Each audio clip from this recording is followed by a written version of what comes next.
Hey guys, Professor Bill, Comic Book University, and Road to Empire. This is a one-shot, and this is going to be leading into the actual Empire storyline. Technically, there's already been a bunch that has been leading into the Empire storyline, all the incoming and all this other crazy stuff that they've been doing. Those big 1,000-page issue whatever with all these different artists and writers doing one story, and one little thing happens here and there, and it's freaking nuts. Started to drive me just a little bit crazy. I vowed I would not buy another one of those comic books. I'm saying, and fortunately, Marvel hasn't made another one of them. So there's that. But there were three, and oh my god, they were frustrating. But anyway, there was still some cool story in there if you could hunt it down. Now we've actually got the story, well, the main story, the first of those stories that they're going to try and tell us is what's happening here.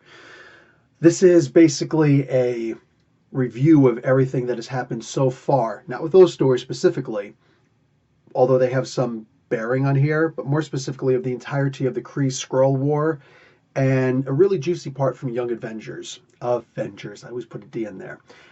We're going to get talking about that after we talk about who made this comic book, and that I might need a little bit of help from you guys because I'm having trouble finding a few things. Just putting that out there. Okay, so the writer is Robbie Thompson. The artist is Madia de Ilulis. Sorry, that's for the present day sequences. But there's some flashback sequences by Javier Rodriguez and Alvaro Lopez. I'm a little bit more than just a little bit bothered that Nico Henricon isn't the flashback artist on here. Just saying that is in fact the artist who is responsible for the Meet the Skrulls story that Robbie Thompson had done. So there's that. Maybe it wasn't available. Anyway, so the letters are done by VC's Joe Caramagna, and the cover is by Phil Noto. The variant cover is by Ron Lim and Israel Silva. So awesome. Carlos Lau doing the graphic design. And let's get talking about this freaking comic book. So we do have the Meet the Skrulls family here, and we get to see that they are human. No, they're actually Skrulls, but you know what I'm saying, right? They're a very human family. They've got their problems. They're trying to live, but they're also spies, secret assassins, and whatnot. They got Ivy back, which is important because it cost their father's lives in order to do that.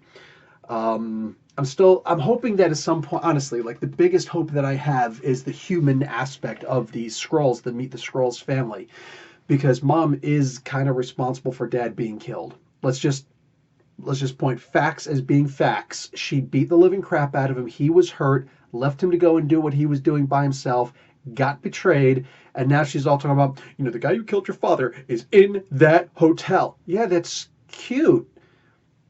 But the other part of that equation is the person telling us to go in there and kill this guy. I'm just saying, mom, I don't know, in literature, mom doesn't deserve to come out of this unscathed. She simply doesn't.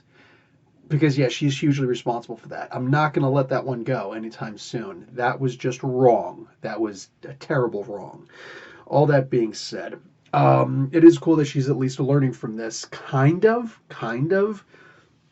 Mom really isn't very progressive minded in here. She just doesn't seem able to advance because she's so caught up in the history of all this hatred from the Kree Skrull War.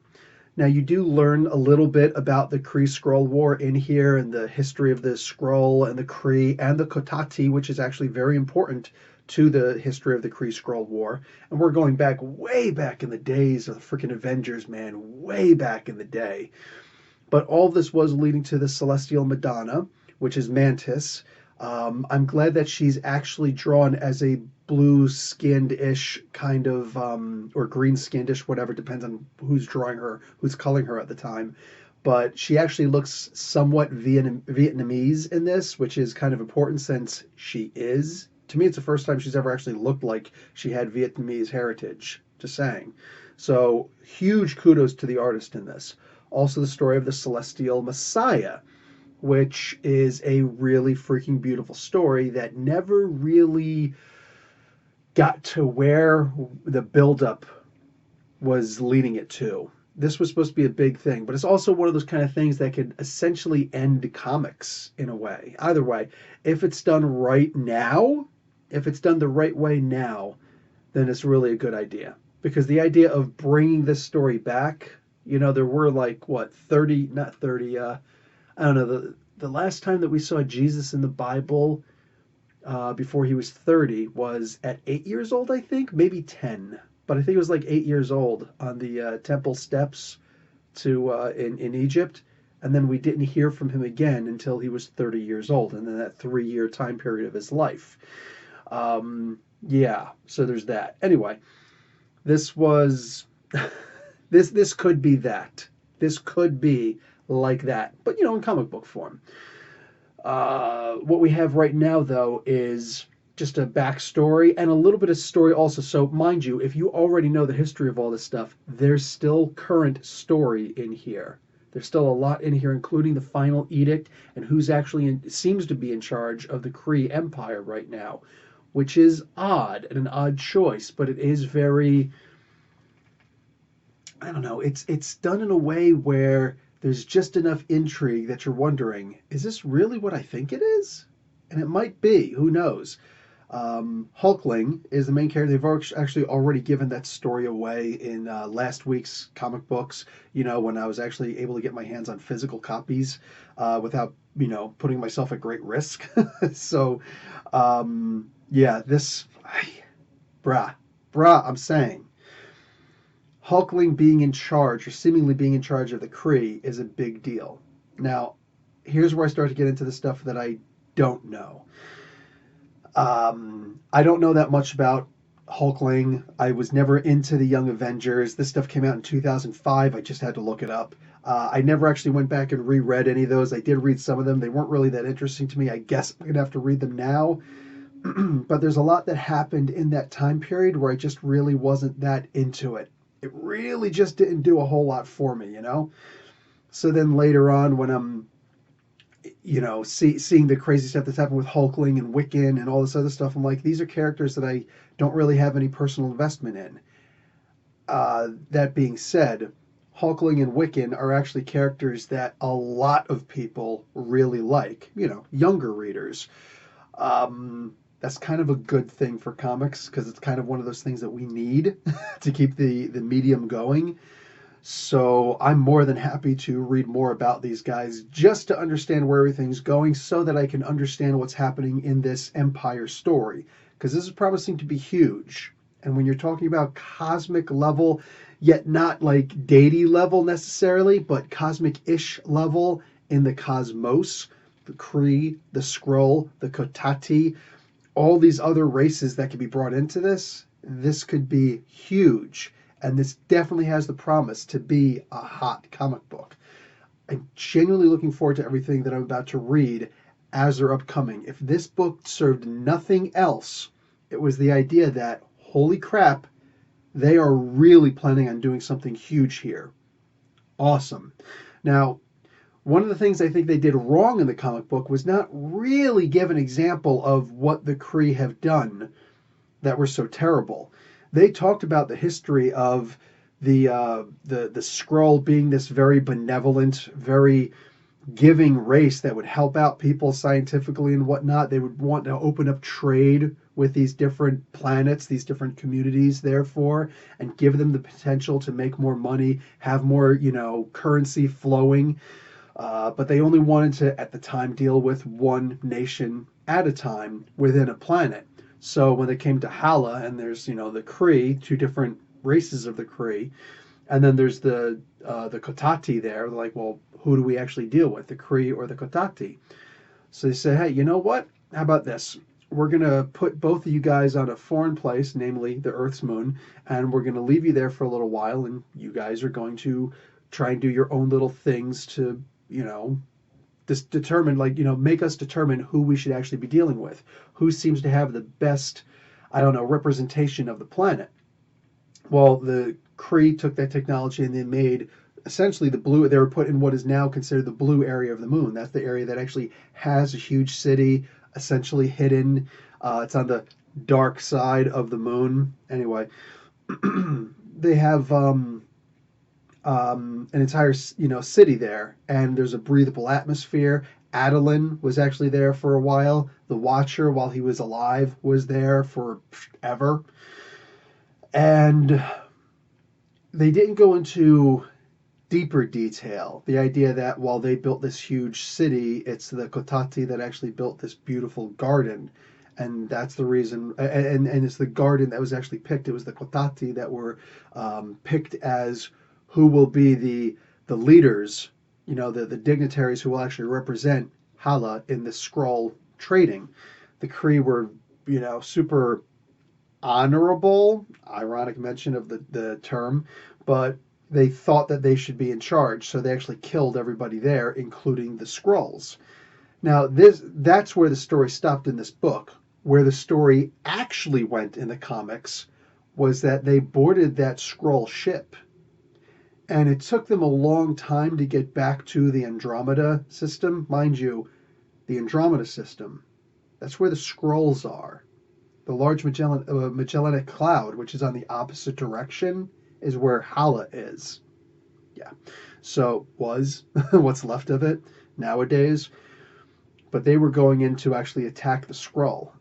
They built weaponry. They reverse it. They had a really long trip, and they took that time to reverse engineer stuff on the ship and develop new technology, namely massive amounts of freaking guns that the Skrulls, the peace-loving Skrull, were not used to, and they really wrecked the home planet, Skrullos, whatever. They jacked that place up, killed lots and lots of people, and the Kree went back to their home, and they were able to show, hey, look, I'm saying, look at what we did. We might be might be in the middle of a war right now, but there has been a war, and the Skrull were inexorably changed forever. They could not suffer peace anymore because of this ridiculous attack on their home planet, their home world, their throne world. So the Kree quickly took this technology and became, even more warlike, more effective in their warlike nature. And the Skrull had no choice but to become, essentially very ruthless because these attacks would go back and forth. It's something that I've always thought that they should investigate more, and they haven't, not really. So I'm really happy that they're doing that now. All that being said, there's some things in here that happened that I didn't know about. Case in point, I know that Reed Richards was able to help the Skrull. Reed Richards stopped the Skrull from being able to shapeshift, which made it so they couldn't infiltrate anymore. I believe I thought at least it was Bendis who went and turned that around. It's like, no, they can actually shapeshift again. And they were, the secret invasion and all that crazy stuff. But either way, turns out like with Incoming and Skrull Kill Crew, which I've been trying to find for like a good year at a decent price, can't find those books, so I still haven't read those freaking stories. But all that being said, a lot has been happening. They can shapeshift again. Apparently, it's because unstable molecules were injected into their DNA, like attached to their DNA. So that's interesting. Unstable molecules are a creation of Reed Richards. First appearance in Fantastic Four issue number 2, if I'm remembering correctly. No, sorry. Issue number 6. First appearance of the Skrulls was in Fantastic Four number 2. I think it was issue number 6 that they were in, and then like issue number 34, the first appearance of Hank Pym as Ant-Man was like the second mention, if I remember correctly, of unstable molecules. I actually know a lot about unstable molecules, but somehow I did not know that there were unstable molecules in the DNA now of the, maybe there was like a full retcon. I don't know. Honestly, I don't know what they're doing right now. So if anybody can help me out with that, which comic books I should read, and I don't ask lightly, I really mean it. I want to know because I tried to research it on the internet, could not freaking find it. For the life of me, could not freaking find how the Skrulls got unstable molecules in their DNA. And I really don't remember how they were able to get the power of shapeshifting again. So I'm wondering if those two were inexorably intertwined. Help me out. Seriously, my peeps. Help a brother out. All right? I want to know. So tell me what I need to be finding and reading and whatnot. I'll eBay the hell out of that stuff. I don't need this stuff to be mint. I need it to be legible. I need to be readable. That's all I need. But all that being said, I really am looking forward to this Empyre event where I wasn't looking too much forward to it before. But last week's announcement that Hulkling was actually going to be responsible for this, will at least have some huge part to play in this, and in a really weird way that even got me interested in it. and then reading this issue, yeah, I don't know that I'm invested yet. Let's wait until issue number 1 of Empire comes out. But after this issue, I'm like my curiosity is peaked to its maximum. Really looking forward to what's to come next. Whole lot that happened in this issue for the longtime reader, for the guys like me who's like a longtime reader but not in the most recent stuff. I think it's going to literally, this is going to capture old fans and new fans, which essentially makes it one of the perfect examples of a comic book. With all due respect, it makes it one of the perfect examples of a comic book. There is a reason for everybody who's into comic books to buy this comic book. And even if you're not familiar with comic books, but you want to get into some kind of a huge thing, like I want to just jump into comic books and really get a good idea, bro, there is very little in comic book history that you could get into that happened a long time ago and still has major repercussions to this day than the Kree Skrull War. So again, one more reason to get this comic book. There is, in my opinion, there is literally zero reason to not get this comic book. Don't forget your brother. Comments below what I need to read that I maybe haven't read. Maybe I have read it and I just forgot. I'm old, man. Maybe that happened. Maybe that happened. All right. But either way, hey, don't forget, this is how you're watching your video. Turn the damn thing like this so that you can actually find the like button and hit it.